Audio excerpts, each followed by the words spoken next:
Good evening and welcome to Gunner Shot. Today we're going to talk about Pralay and India's defense capability, which is growing very fast.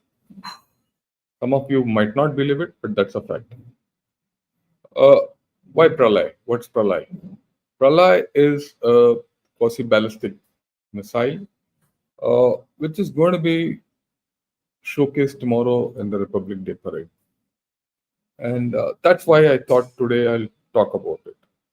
It's made quite a buzz. A lot of people said, "Sir, will you speak about it?" All that. I've done a show already on News 9. It'll be there with Sandeep Punithan. And tomorrow morning, I'm going to go live on News 9 Plus. Join in at 8 o'clock. And I'll put the link out. But having said that, let's get ahead with what we have to do. Let's talk of Pralay. Okay. This is the firing of Pralay, which I'll show you, which was done sometime last year. After all, it's been under test for long. We'll get to Pralay, but in the course of seeing Pralay, after this video, we will see how India's missile capability has grown by leaps and bounds in the past 1 year. Let's start this with, it's a small clips. Have a look, you get an idea what this is all about. Yeah, so this is Pralay firing. Impressive takeoff, very steady. I like the thing. It's a small clip, right? It just gives you an idea as to what it is. Okay, but let's talk of something else now. These pictures which you see are the pictures of the DF-17 and the DF-21D. These are the hypersonic systems which China has. Well, one way of looking at it is, oh, we are not there. We are not, at the level of China. That's fine. But why should you compare yourself with China? I mean, that the most foolish thing is to compete or compare ourselves with China in terms of numbers and capabilities. Never do that. Unless we are completely out of the picture. But we are not. What we need to have is to have the necessary capability to deter or defeat our adversary. The question is, do we have that? If we have that, we are okay. I mean, we don't need more. That's the watchword. Because if you, China has defense requirements which are dictated by its ambitions. Our requirements are different, dictated by our ambitions, our interests. And fundamentally, our interests are safeguarding our territorial integrity, sovereignty, and our area of interest. Whereas China has global interests, so he needs more. But can he bring to bear all what he has against us? No, that has been proven. So we need to have what we need to, deter China from doing what it wants to do. Okay, we all know we fired the hypersonic missile last time, and that's the picture on the right which I've shown. And so let's track some capability progress which we have undertaken in this to get. Then we'll get to Pralay and we'll see what Pralay is all about. Okay, first and foremost, last year, 17 November, we fired our hypersonic. 3, 2, 1, now. And we did a lot of analysis of it.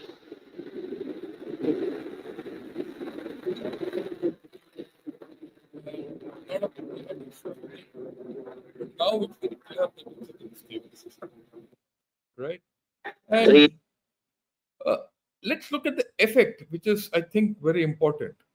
So that missile has got a range, the hypersonic missile has got a range of about 1500 kilometers.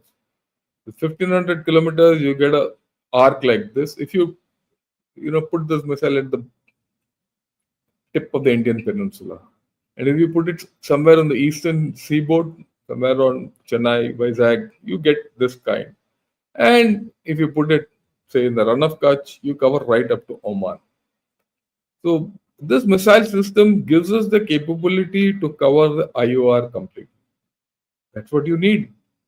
And let me put it here. Here, if you go here, where my pointer is, this is Andaman, this is Lakshadweep. So if you put one odd missile system here by some method, you should be able to cover a larger area of this.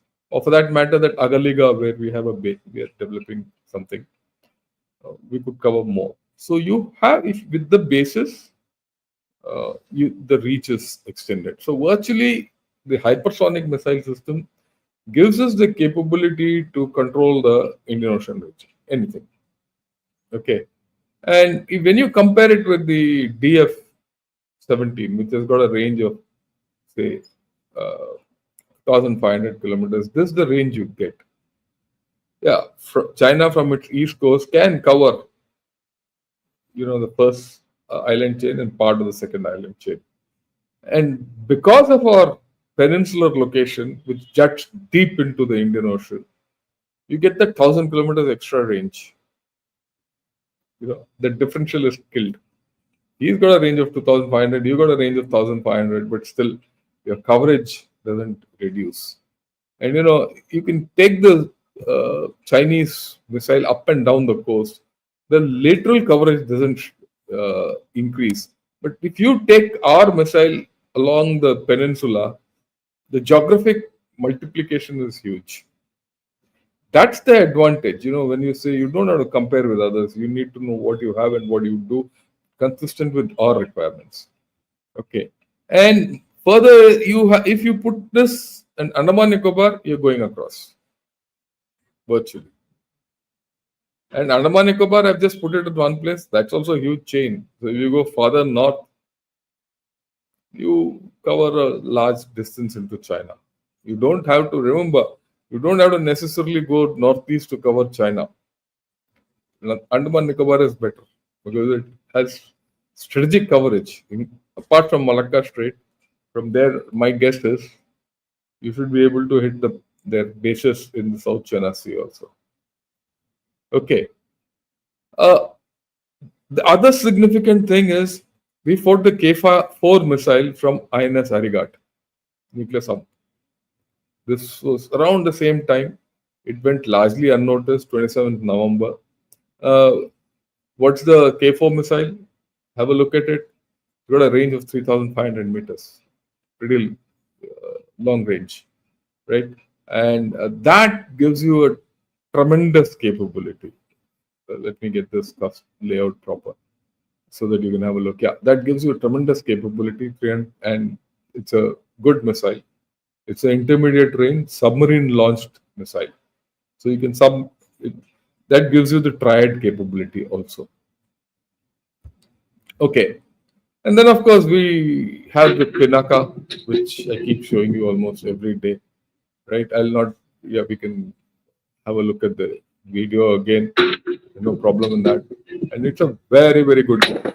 Many people in the army, this is the most favorite.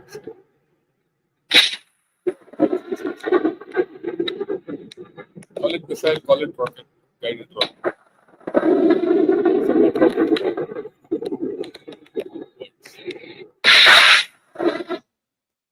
Okay. And then, of course, the beauty of Pinaka is even France is trying to buy it. I mentioned about it last time also. Right.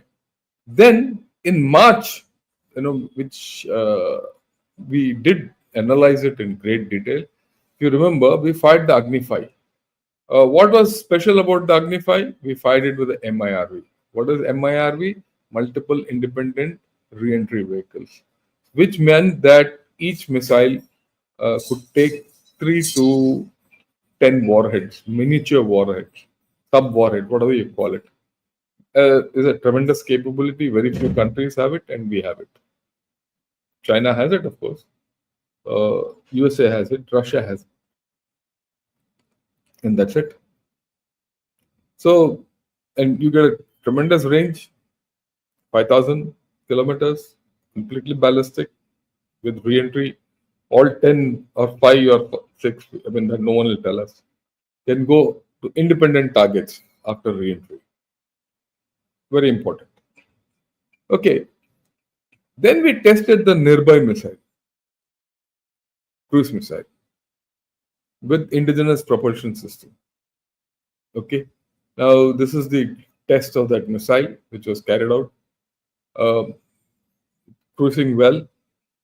And this has got a range of about 1,000 kilometers. Can be used in anti-sea role and against ground attack also.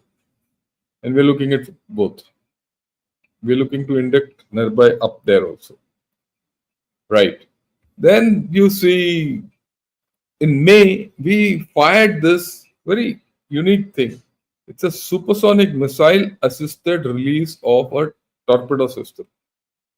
This was tested off the Odisha coast, middle of last year. Now, what's so special about it? It's a canister based missile system. You fire a missile, right, with a two-stage propulsion system. And what happens is you fire the missile, this missile, as it enters the water, it releases a torpedo. It carries a lightweight torpedo with a parachute and all that. So once it hits the water, it goes like a torpedo.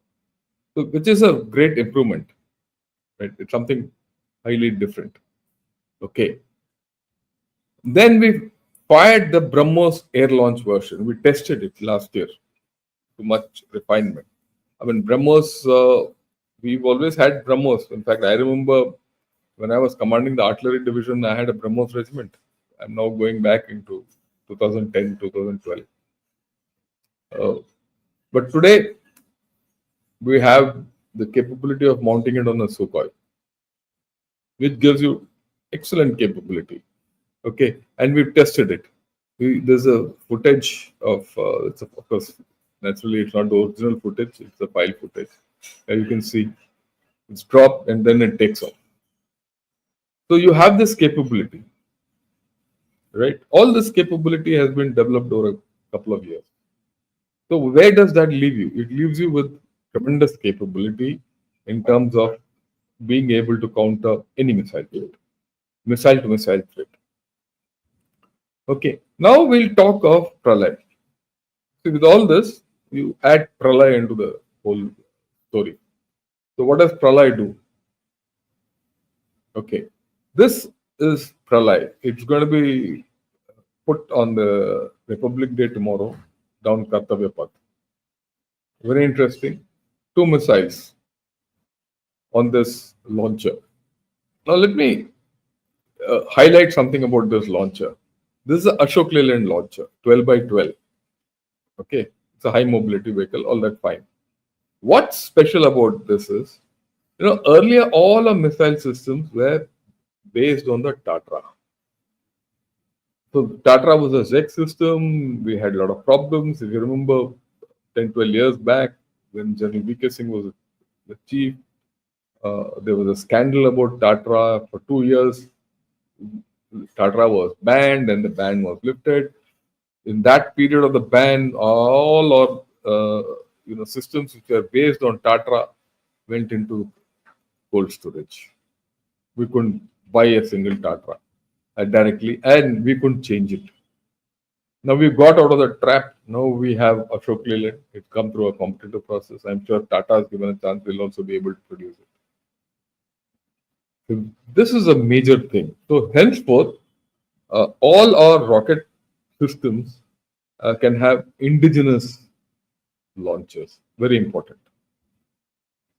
Oh, what is the Pralay system all about? It's a big system. It's not a small system. It's got a payload of 350 to 700 kg. Solid fuel rocket motor. It's got a circular CEP of less than 10 meters. Very accurate. At 500 kilometers, 10 meters. Okay. Warhead, it's got 3 types of warhead, as one can understand. HE fragmentation, penetration cum blast, and runway denial ammunition. It acquires a speed of 6.1 Mach. That's the interesting thing, and I'll explain to you a little later. You can target radar installations, command centers, airstrips, any high value target you can have. And it's got a seeker, it's got a millimetric wave radar seeker. That gives it the accuracy. That's important to understand. All right. Of course, there's some more details in this. The launch speed is not high in this missile. It's just about 1.6, 1.7 Mach. It can be fired in a low trajectory. At shorter ranges, you can fire it at a lower trajectory. That's why you have the range as 150 to 500 kilometers. So a lot of flexibility, right? Yeah. So this is how the whole story is. Now there's a rear view of the missile, or rather the transporter erector launcher with two missiles. It's got the thing which is folded here. This is the deflector. It comes onto the ground, and from there, fire gets deflected, or the missile exhaust gets deflected out. So it's got a jet deflector, which is very interesting. The army has gone in for about 230 missiles. The Air Force wants about 120 missiles. I don't know how many regiments are going to be raised and all that, but this is quite a packet. For example, if I put a thing, the Air Force could end up by having at least 2 to 3 regiments with 40 to 50 missiles each, depending on how they look at it. And the army also would be, since it's gone for about 230 missiles, about, I might not be right in this 100%. The figures, so that could also be 4 to 5 regiments. So with this, you get a whole red coverage of the LAC in depth, but I'll talk of it a little later. Okay, now we have to understand what's special about this. This is a MARV. What is a MARV? A MARV is a maneuverable re-entry vehicle. What does it do? Once it does the re-entry back into, it is fired, goes into the atmosphere, and once it does the re-entry back into the atmosphere, it can change its trajectory, right? And that it does like an aircraft. It generates aerodynamic lift and changes. Now, the moment a missile starts changing its trajectory or path, it's difficult to track.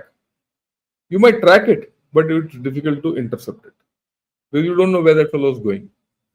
Okay, and you send this interceptor at one angle, this fellow is going at another angle. Unless the interceptor also can maneuver, it's a difficult proposition and maneuver pretty fast. Okay, invariably that's a difficult task because any interceptor missile, if this chap is going at 4 or 5 Mach, that has to go at 8, 9 Mach.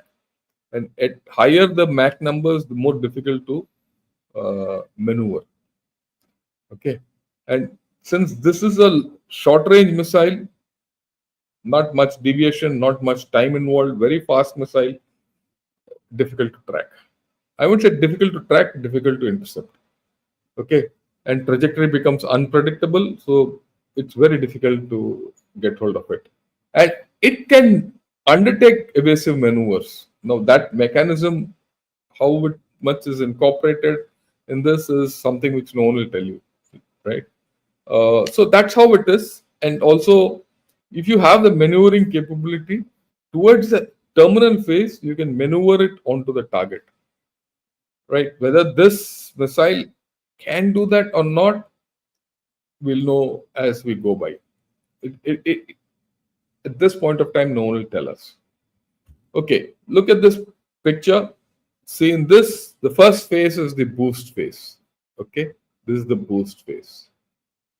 It's boosted in, then there's the mid-course phase. It goes into the atmosphere, rather exosphere.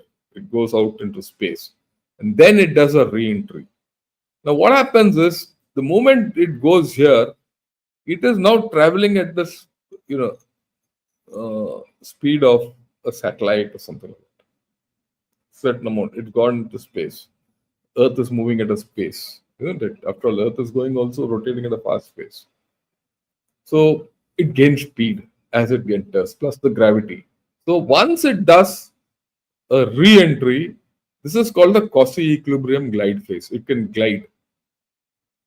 This is like a glide vehicle, a hypersonic glide vehicle. And it's got reasonable speed. It could go up to 4 to 6 Mach. And then, of course, there's a terminal phase which will go vertically down. And any missile which is coming vertically down, very difficult to intercept. So you have to intercept it best. The best interception is somewhere in this region. And that's the time when it can maneuver. So it's a difficult missile. And again, it's got only 500 kilometers range max. So, and at that speeds, very little time for someone to track, identify it as a missile, and then fire. You see, the whole there's a time sequence in all this. You have to identify. I would say identify. First, you have to detect the missile. After detecting the missile, you have to identify whose missile, where is it going, all that, and then you have to nominate a particular interceptor to go and intercept this missile, and that fellow has to be given, what shall I say, instructions depending on wherever it is, and then he fires and takes off. So time is of essence. And in this, when all this, someone is evading, that missile is still going at Mach 4, Mach 5 and maneuvering. Well, this is a two-way game. Even the Chinese would do it. So let's not think that only we can do. Everyone can do it. But then he has it, you have it, there's deterrence.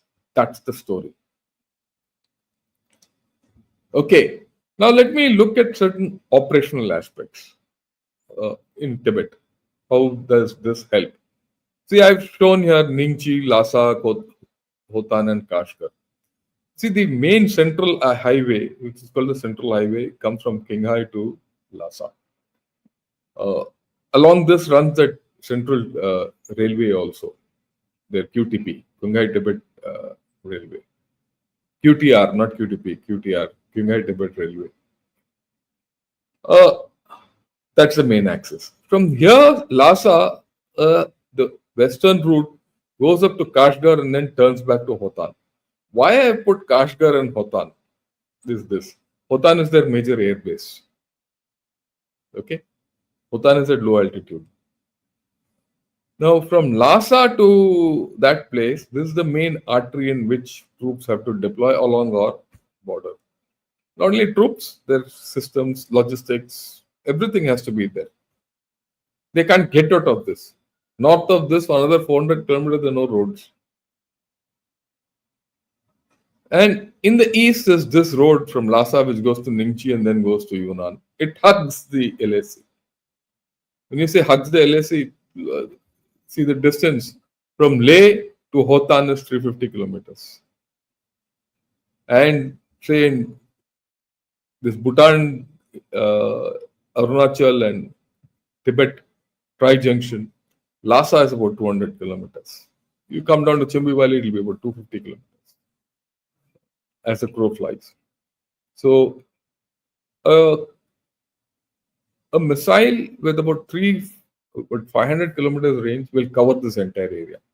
The moment you cover this entire area and he can't go anywhere, he's under your, he's in problems.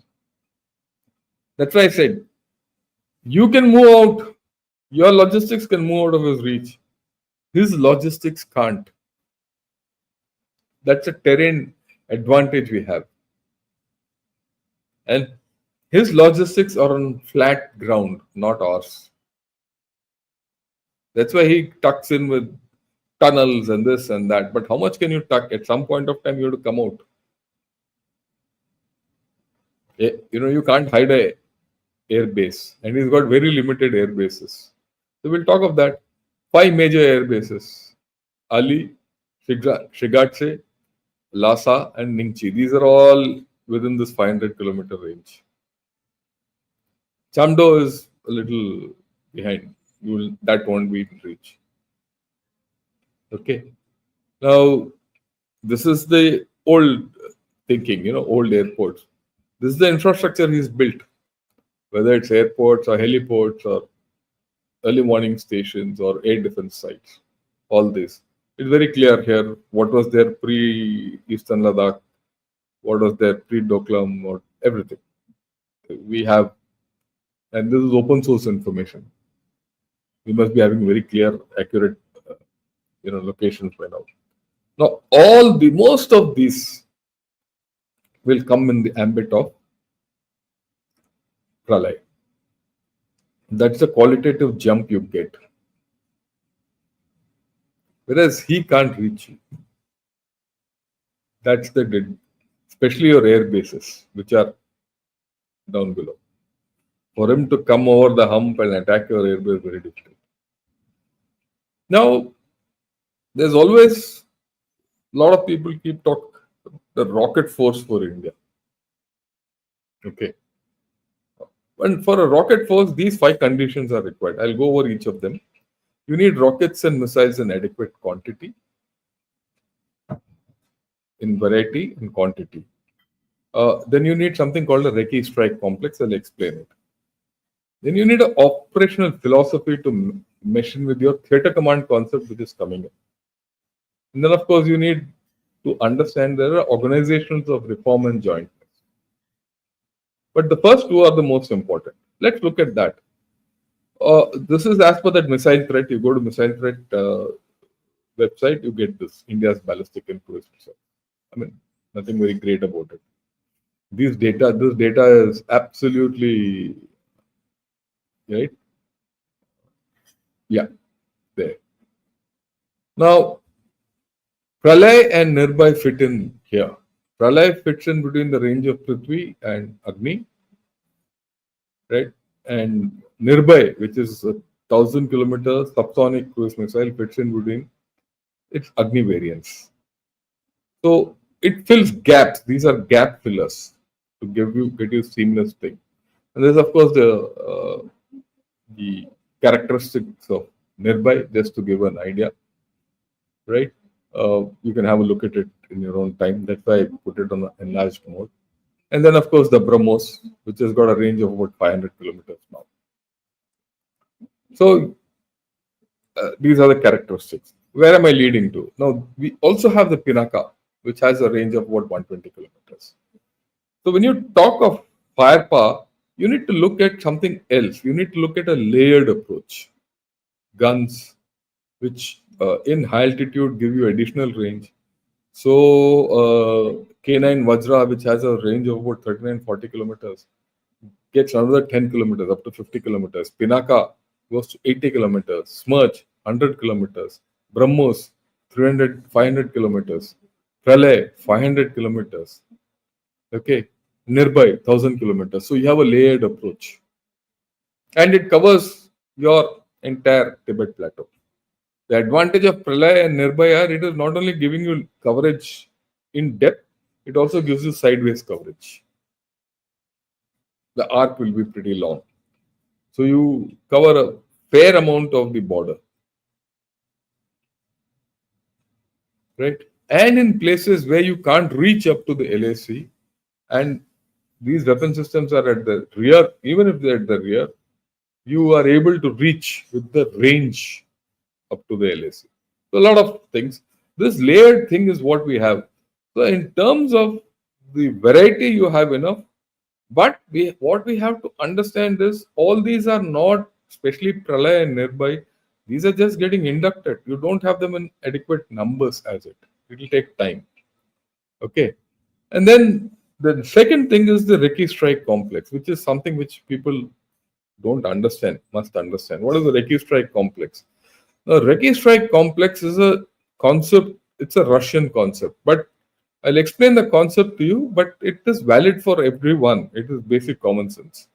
So in this, what are the Recce elements? The Recce elements are either space-based surveillance elements, aerial-based, they could be ground-based, or they could be deep assets.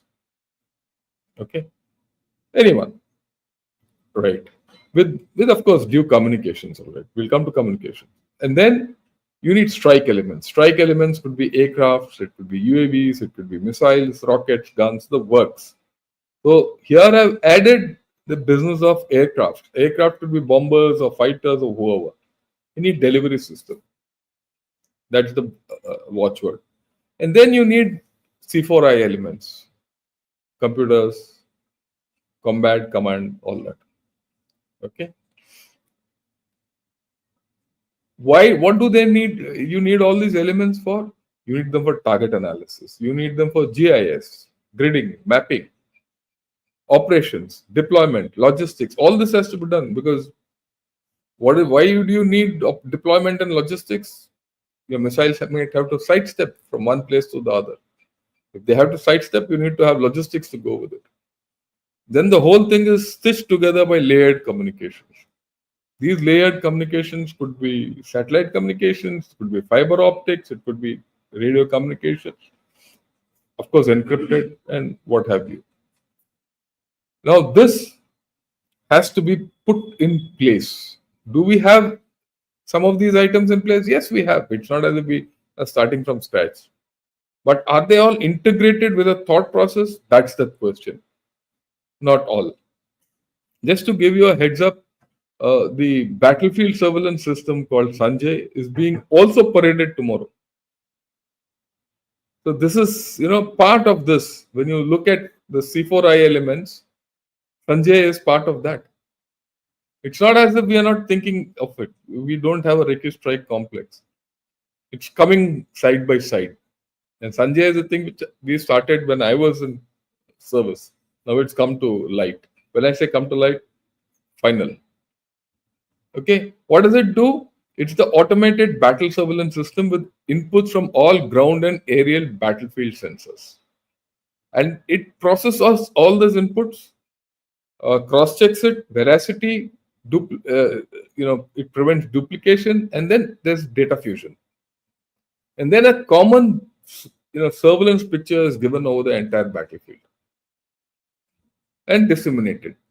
So if you look at this, you have certain Reiki elements. Some might be missing. You'll have to put them together. You have strike elements which are coming in. You have C4 elements which are being deployed slowly. You have communication.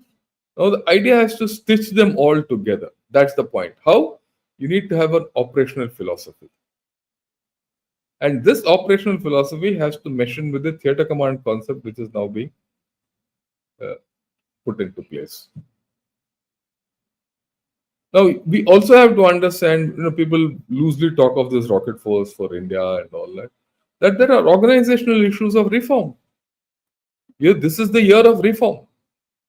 In this year of reform, you're going to do a lot of reform. A lot of organizations are going to change. This theater command, if it comes, it's a huge change. The question then is, would you like to do all changes simultaneously? No, you can't. Because it doesn't matter what you change. The enemy is still there, whether it's Pakistan or China. You have to be ready always. So you change any point of time during change. If there's an adverse situation, you have to handle it. So this is something which we must understand. So I don't know whether this rocket force will also be driven in along with the theater command or not. But then that's a thing which people who are in chair, they will take a call on it. Okay? Right.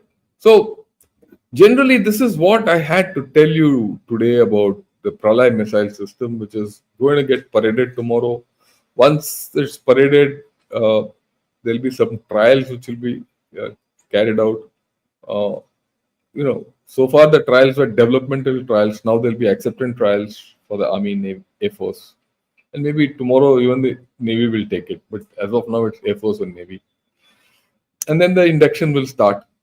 I feel over the next 2 to 3 years, this will get fielded. And there's adequate time. The leading lot, maybe by another 1 year, will be on ground. Such systems are done in parallel most of the time. So that's how it is all about. That's all I have to tell you. I'll take a few questions. I have time. We'll take any question you have. I'll answer today. There's no hurry. Okay. So that yeah.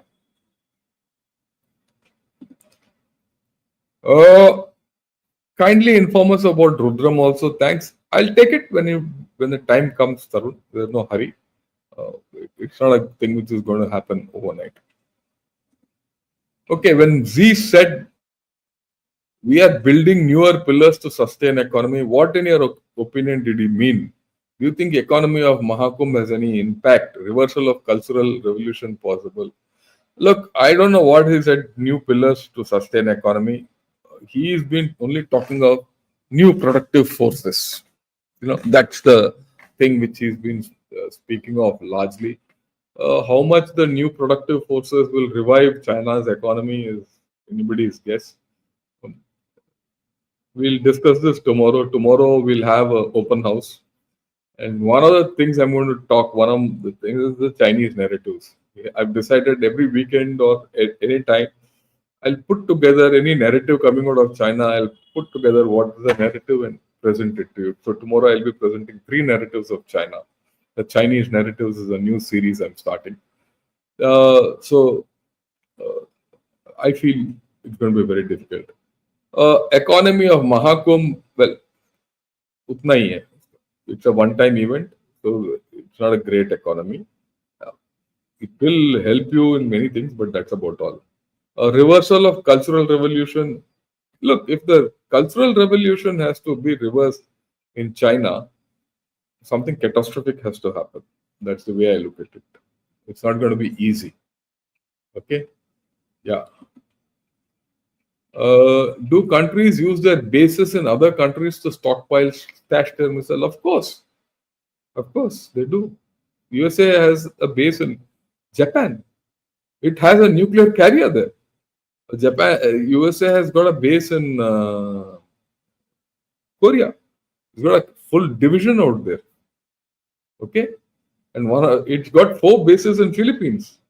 The Philippines is an interesting story. Once upon a time, they had a major base in Philippines, and then the politics changed. Philippines flipped to China. When Duterte was the president, USA for a long time had their huge base in Subic Bay. But till the time they were in Subic Bay, these South China Islands were not coming. The moment they quit, these chaps built, and the politics in Philippines went towards China. That was the time, China was rising, and USA was declining, and USA will be kicked away. All that nonsense which was being spoken of 10 years back. But now China, Philippines has again flipped back. It's no more with China, and there's a problem with China. The thing is that USA has come back into Philippines with 4 bases. Besides this, USA has got a lot of bases everywhere. It's got about 108 bases. 108 bases all over the world. Okay. China itself has a base in Djibouti. France has some bases around the world. Russia has a base. Russia had a base in Tartus, Syria. It is now being shifted to Benghazi, Libya. So, people have bases. ऐसी बात नहीं है. Okay? And a base is free. Base is not a port where you just go hang around there. A base is a place you get ammunition, repair, recovery, major repairs. That is the reason. You look at America. It's got a base in Diego Garcia through Mauritius. So a lot of things are there. Yeah. Defense budget will increase. Any hope as budget is very near? Oh, that look. I wish I had been the finance minister of this nation. Then I would have given you clarity. Amitesh, till such time that doesn't happen, I'm sorry, I can't give you any. Right? I can't really give you any. Will you also make a video about how China is using trade against India, like you say? I did yesterday. Rajesh, I did that just yesterday. I don't know, you missed it. One of the things of trade, what it's using trade about and all that. Yeah, I suppose you missed it, right? I did speak of China's strategy of indirect approach, in which trade, economy, everything I explained, how it is stopping parts from coming for Apple for the Foxconn, thing, and how it wants to enter India to control India's trade, and how it is not going to allow technology to come in. It wants investment without technology. So it's doing that. Yesterday I covered this whole thing. Have a look at that video. It's a very interesting video. Yeah. Namaskar, sir. Even though China has gone back today, do you think they can attack us again sometime in the future like they tried in 2020? Again, yesterday I analyzed this. Look, why has China gone into the indirect route? It has gone into the indirect route because it cannot handle India militarily. It's beyond you China to handle India militarily anymore. Because you've done redeployment. You at a place where if he comes in little, you can go in. It's mutual. 3,200 kilometers he can't defend, you can't defend. It's mutual deterrence. So that's the first part. You look at the kind of weapons we are deploying. If he's got missiles, you have missiles. He has aircraft, you have aircraft. And he can only deploy that much in Tibet, no more. He can't get the end. He might have a big army, but it can't conquer Tibet. What Tibet can take only is that much, and that much you have to counter. Plus, what about his other threats? His biggest threat is today Korea. He's got a threat. He wants to go to Taiwan. He's overextended in South China Sea. And so he had to go back. And given his other conditions, the chances of his coming back are very minimal. Yeah, I said in a previous video that China will not come back again because they have 4 friends. That's what I told you. Were those 4 friends not there when they came? No, they were not there. That's the beauty. He had not stretched so far into South China Sea. At that time, Philippines was his friend. President Duterte was actually, he had given away a lot of things to Philippines. Given he didn't content China in the South China Sea. But now, Marcos Jr. is contending China.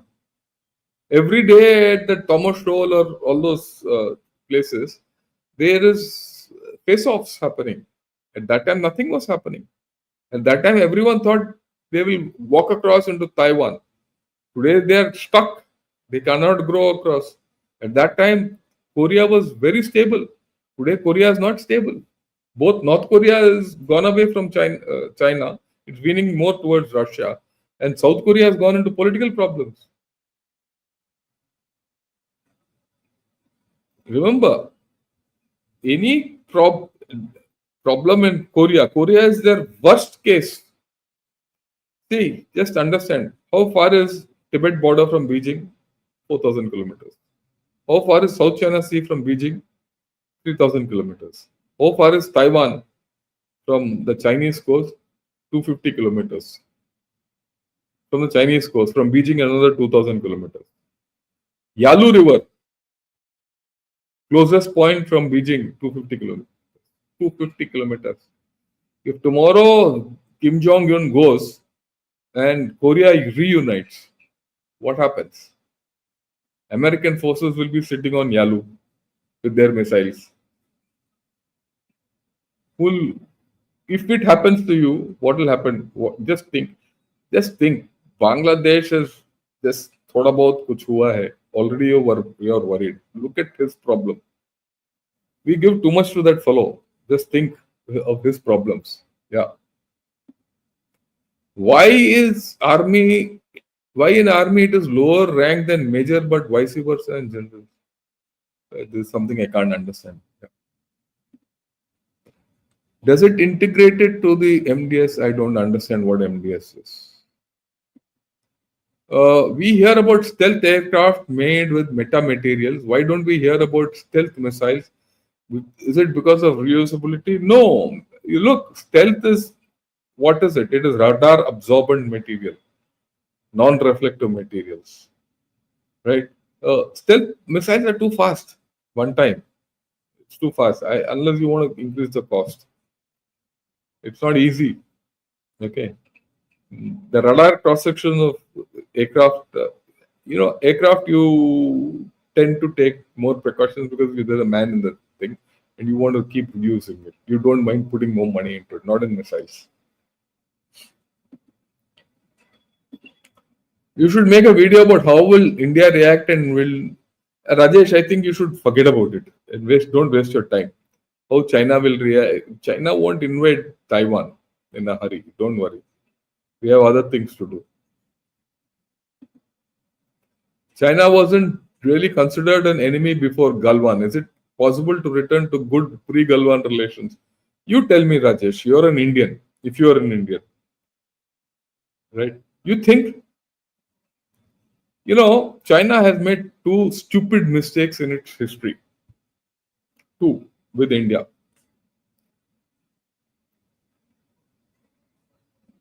1940s to 50s. The world was nebulous. The jockeying for power was between UK, USA, Russia, Germany, which had got finished off, France, which was weakened, China, and to some extent India, because of UK.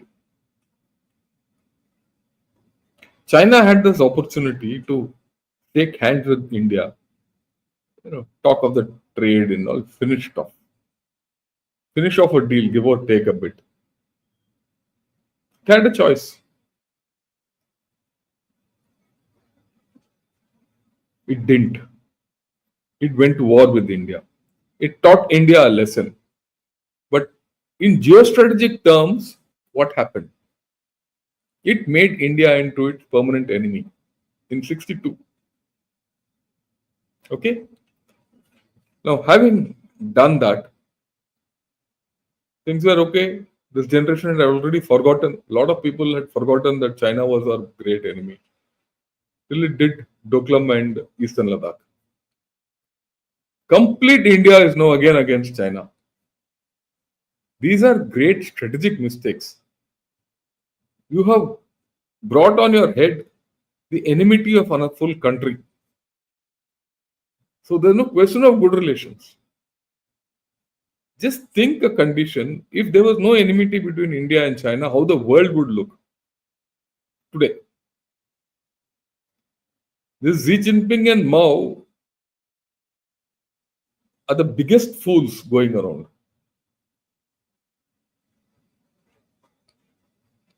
They invited enmity with the country which could have been its best friend. Twice. Yeah, Mao said 5 fingers. How do they claim Sikkim? They can put all those 5 fingers up their backside. That's about all. Yeah, thanks a lot. Happy Republic Day. India is coming. Your views, sir. Yeah, we'll talk of it tomorrow from 8 o'clock. I'm going to be live on News 9. I'll put the link out. Only thing is I can't transmit it on Kana Shot. But I'll give the link out. I'll tweet it out on the link. I'll tweet the link out, and I also put it in the dashboard so that all of you can see it. By 7:30, that link will be up. Sir, this information is excellent to be downloaded. Thank you. Welcome. What is the ISI chief doing in Dhaka, Bangladesh? Well, he's up to naughty tricks. Yesterday I did speak of it. I did say, and I'll repeat it again today. When we liberated Bangladesh, we took Bangladesh out of Pakistan. But now we are realizing we have not taken Pakistan out of Bangladesh. That element of Pakistan, remnants, have always been there in the form of Jamaat and other elements and Bangladesh National Party to some extent. They had this feeling that Pakistan-India enmity has to be propagated. Rather, Bangladesh-India, our enemy has to be propagated. And it has now surfaced back again. And they're now trying to politically sideline Awami League. So all that is happening. It's happening in front of us. And in this kind of a fractured kind of a political scenario, ISI के लिए तो it is like laddus, yeah. He'll go and do everything. We'll see what he's doing. And in any case, 28th, I'm 28, 29th. General Rajiv Narayanan will be speaking on Bangladesh. I've asked him to speak. So we'll talk of it then. Wednesday. Yeah. Is BrahMos range 500 kilometer by technical range increase after MTCR or due to high altitude effects of? No, it always had a range of 500 kilometers. Because of MTCR, we sealed it down to 290 kilometers. Then, when we got off the MTCR list, we did the software correction and it's gone back to 500. No high altitude. In any case, missiles में high altitude effect नहीं होता. Preparation seem adequate, but what are the life cycles of these systems and how do we deal with obsolescence, and how long the system wait for use? This is a standard thing which will continue. Life cycles, normally a missile which enters service is got about 10 to 15 years service. And after that, the missile's life can be extended if you can do life extension of a missile by changing the propellant and certain parts. So that's how you deal with obsolescence. When these start becoming obsolete, you get new ones in. And you don't have to wait too long for using them. Don't worry. Like I said, maybe in a couple of years, we'll be up and running. In terms of actual use from storage to thing, that's a chain. You have to take it out of storage, go to checkout, take it to a place, mate the missile with the launcher and take it up. That's a drill, right? It's not something which is we don't understand it very well. Is there any use of these systems of wars? How does one plan for disposal? Oh yeah, disposal is $1 million question. That's the sad part. You can't retrieve anything. Zero. You can retrieve nothing. Okay. After wars are over, the system, if there are no wars, you don't fire. Many of these systems all over the world are just retired without, it's a waste. It's a dead waste from that point of view. Why India failed in build-up of strong air force? No, we have a strong air force. There's no doubt.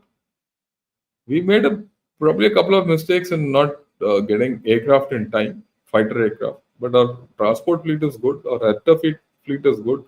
We've got adequate attack hepters. So what if you have one which is lagging behind? It'll make up.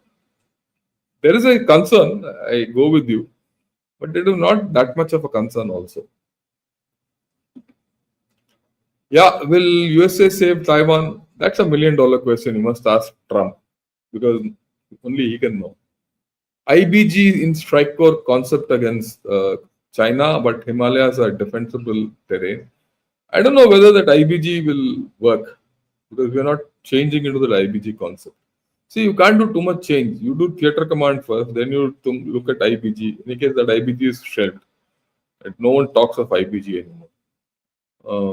And then, of course, you want to do rocket force, you want to do this force, you want to do that force. So we have to be very clear what you want to do. I think that IBG was not in sync with our culture. Why lieutenant is a lower rank than major, whereas lieutenant general is high? This is as a British. In fact, there's an international covenant on this. So I'll get back to you someday. Yeah, are the SPG guns part of what is SPG gun? Yeah, you'll have to tell me what is SPG gun. I'm not getting it. Expand it and write. Okay. Can we invite US to make military base near China border? Why should you? You don't need them. There'll be a nuisance for us. And that's what the Americans are trying to do in St. Martin Island. We don't want them around. Arunachal sir and Bhaskar Bhai and Jai Hind. Yeah. Thanks all. Oh, Amitesh, you're saying. Relations are improving through which is why government is considering allowing investment. Relations are not improving. Let's not have any doubts. Yesterday only I told you. Does Pralay have ECCM and also in CPP around 3 meters square? ECCM it would have been built in. CEP at this point of time is about 10 meters. They are improving it. We'll see. This is only the first stage. It will improve as we go by. Are we self-dependent for IC for a missile? Yes, you are. No problems. How would you compare Normandy landings versus Lanka landings in Ramayana as we have so an ancient experience in amphibious operations we have used? Well, it's feasible. I think consistent with those times and that technology, that was a great landing. Lanka, Ram going across you. He also did bridging. Only thing in Normandy, you didn't do bridging. You had ships, so you went by ships. That's about all. So, in terms of what technology was used at that time and what technology was this time, I think both are comparable. If elections are held in Bangladesh, how would that improve the relations? Bangladesh National Party, which is more hostile compared to Yunus, would win. That is your presumption. How do you know that what people will vote for? Will people agree only for a one-party election? That's the next question. So there are a lot of issues. Sir, Yalu River example you gave was very interesting to know. Guest General MacArthur also thought on the same lines as you. Yes, that's what he did. He was sitting on Yalu River after the first phase of the Korean operation, and he wanted to nuke across Yalu, incidentally. That, Chinese have not forgotten that. If we also enter in the game of military-industrial complex, we are already there. We have a military-industrial complex. So we have 37 ordnance factories. You have 14, 15 PSUs. What is it? It's all military-industrial complex only. Oh, self-propelled guns are different from tank guns. Self-propelled guns are Vajra type. Tank guns are different. The guns are different. A tank gun, you need high velocity guns, and you don't fire too much from tank guns. Whereas self-propelled guns and all that, you have to fire a lot. The essential difference between the technology you use for artillery and the technology you use for armor. The guns are the same, fundamentals are the same, but where you take each technology is different. Why are AD and artillery not the same core? See, when I got commissioned, artillery had AD and field. I was in field and AD is what it is. We were all commissioned together. Till I had about 14 years or 13, 14 years of service, we were all in Devlali. At that point of time, a lot of missiles and all came into AD. And it was not visualized then that artillery will also be missile based. Everyone thought artillery will be gun based. That's why that split took place. But now it's too late to come back. Sir, make a special episode of only for missile included China, Pakistan and USA, Russia, North Korea. Yeah, Dheeraj, आप missile threat लो, CSIS का missile threat. आप उस link में जाओ and you'll get everything of this. There's nothing very great in that. Yeah, even US seems to take lessons on dealing with China from our army. Their aggressive posture in the South China Sea similar to our stand in Doklam. I agree with you. We are look, contrary to what people say, the Indian Army and the US Army armed forces both have learned a lot from each other. We have a very good relationship at the ground level. Forget the dialectic of geopolitics and all that. We have a very good, one-to-one understanding. In war scene area, who plans the artillery fires? The CEO or the army chief? Army chief is sitting in Delhi here. What will he plan? It's all planned on ground by the brigade commander and the commanding officer. That's how it is done. Are we self-sustained with guns? Yes, we have. General, does Agnikul and give us short-time capability to improve Recce characteristics by leveraging their quick launch potential and capability? Of course. Because you can produce a rocket engine in the matter of about 3 days. The moment you do that, you can launch a satellite every 3 days. That gives you tremendous. You get persistence. There's something called persistence. You get that. I read somewhere that India is trying to develop and test 300 kilometers guided Pinaka 300 rocket. Where are 300 rocket? तो यही है अपने पास ये प्रलय और क्या चाहिए?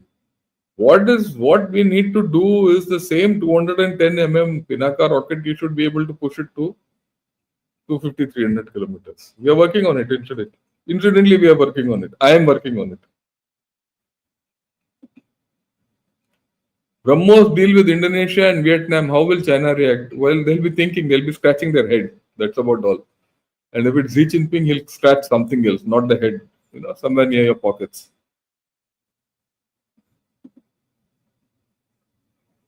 There is a lot of integration of USA and Bharatiya armed forces taking place in shape of exercises.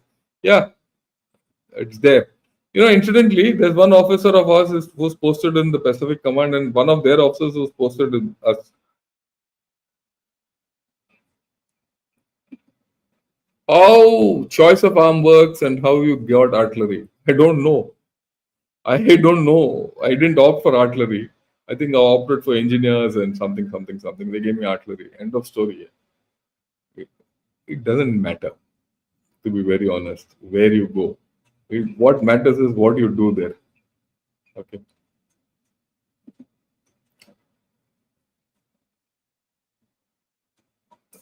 What percentage of GDP do you think should be allocated to defense? About 2.5 to 3%. That's the way I look at it. Okay, all questions are done. Now, I want to say something to all of you. I got a comment that some of our videos are getting suppressed, and those who are subscribed to Gunner Shot are not getting notifications. As a result, you are not able to watch. So I put in a complaint with YouTube, and I had a long chat with them.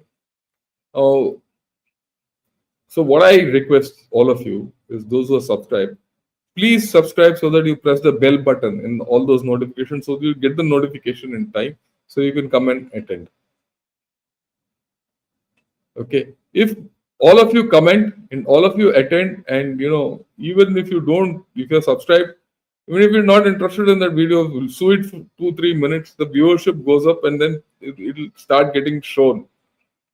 And then that's the another thing that look, YouTube doesn't show my videos suggested. I don't know whether they're being showing you or not. And if you're having problems that you're a member or a subscriber with all notifications, and if you're not getting notifications, give me a comment. Leave it in a comment. In this video, I didn't get notification.